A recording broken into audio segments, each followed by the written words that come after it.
The Southern Boulevard Bridge Replacement Project is more than halfway completed. One of 3 bridges that connect the town of Palm Beach and West Palm Beach, it's the last of the 3 bridges to be replaced by the Florida Department of Transportation District 4. Let's take a look at the progress of the project so far.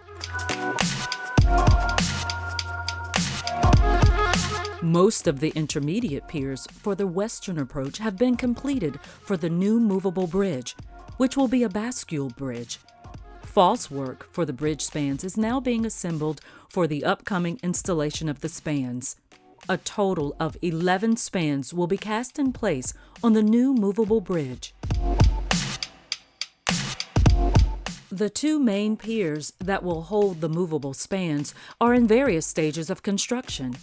On Pier 6, preparations are made to install the track level walls. In all, the main piers have 3 levels: the pit level, the track level, and the rack level. Construction crews are hard at work on the eastern approach of the movable bridge. Drill shafts are being installed to form the eastern foundations.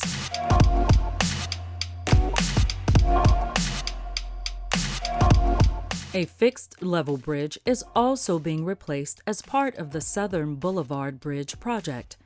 The tide relief bridge over the Lake Worth Lagoon is being built in phases. The southern half is under construction with drill shaft foundations completed. Now, the focus is on constructing the southern piers. Please be aware, Flagler Drive in West Palm Beach is closed between Southern Boulevard and Worth Court North. The roadway is being reconstructed so it can tie into the new movable bridge.